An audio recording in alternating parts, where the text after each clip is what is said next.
I am about to mold these keys from Mayfair Witches. Okay, I made the original ones. I did not design them. Production gave me the design. But I scaled them, dealt with them, 3D printed them, cleaned them up, molded them, cast them in metal with one of my guys, Paul. And, you know, they look pretty good. You've seen them probably if you watch the show. They wear them around their neck, blah, blah, blah, blah, blah. We're getting back into, you know, Mayfair Witches called again and said, hey, we did a couple things. One is, remember that creepy voodoo doll looking thing made out of bones and the coffin and all that? And, you know, it was something like this, but then it got dressed up and all that good stuff. But that and the coffin went to a Comic-Con, and that became a problem because it disappeared. So with that, they called and said, hey, we need two more. One as the hero one and one as a backup, okay, and one more coffin. So I had my guy Paul start the coffin, and I started making these creepy bone babies, and I made two of them. We dressed them, painted them. I had to do everything on them this time around. Last time I just did the bones and handed them over, and production did some crafting on them and added some creepy doll dress stuff and all that good stuff. But now they also need some more keys. So if you're familiar with Mayfair Witches, you know, they'll have keys around their neck, or somebody does. I don't know. I don't watch it, to be honest with you. I don't watch most of the things I work on. I work on a lot of TV shows. If I had the time to watch all of them, I wouldn't be working. So with that comes making more keys. The keys that we made originally were designed by production or somebody in production. We 3D printed them, cleaned them up, and then it was time to inject the mold. You know, we molded them, inject the mold with wax, made a bunch of them, and we cast them up in bronze.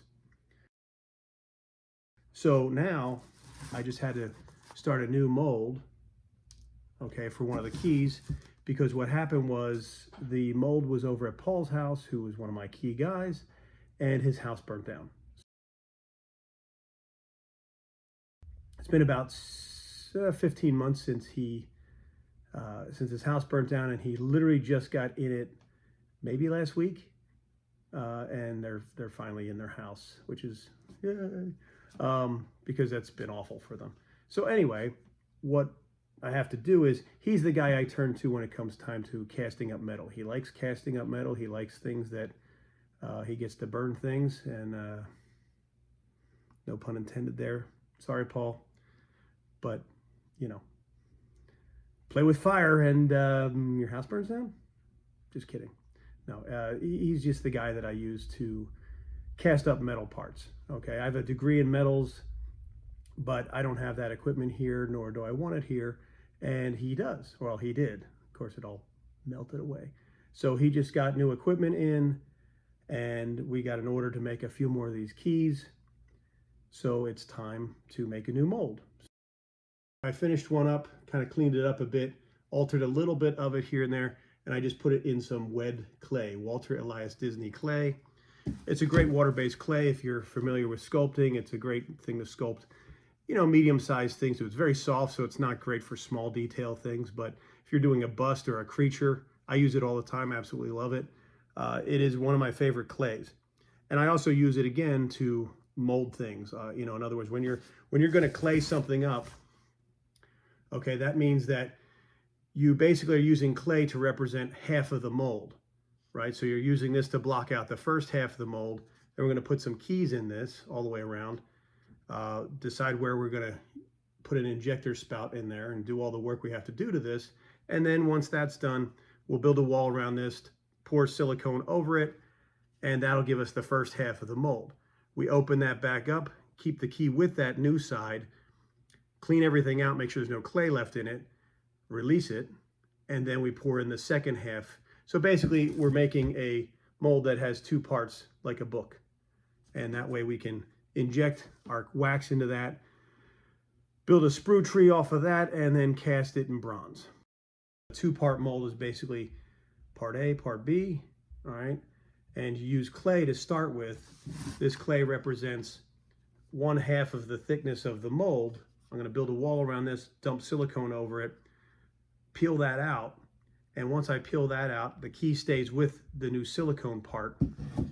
We release that whole thing, put it back in a box, and we pour the second half of the silicone in, and then you have a 2-part mold. Once we remove the key and all the remnants of that, we could use that over at the wax injector to inject the wax into it, make a bunch of them, and then invest those.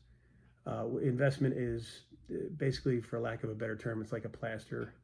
And you invest all these wax parts and you stick that in a furnace, you burn it out, so the only thing left is basically a plaster mold, I guess is the best way you could say it.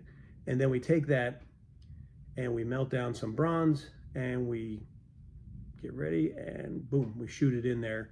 And then that fills all the keys, and then we have these ugly looking little dirty looking keys that we have to clip and adjust and then polish, and then we make them all pretty and add little jewels all the way around them, and then you have your hero prop.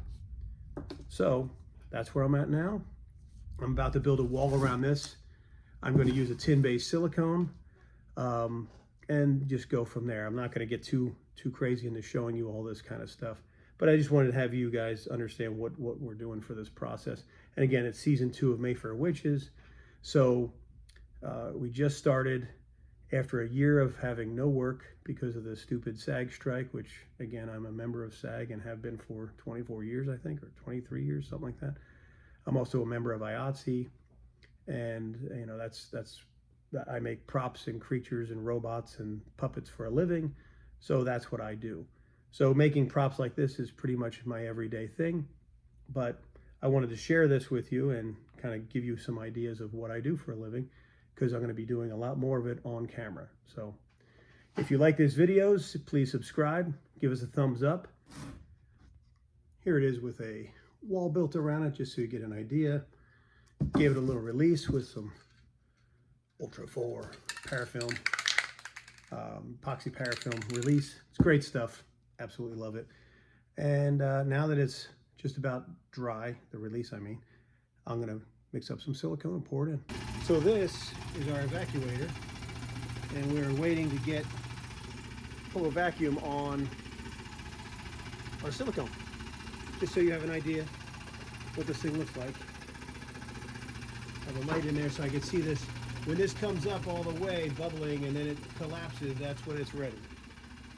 The silicone mold is done. Now see part 2 to see how the metal keys are made. VALEKTheBlood.com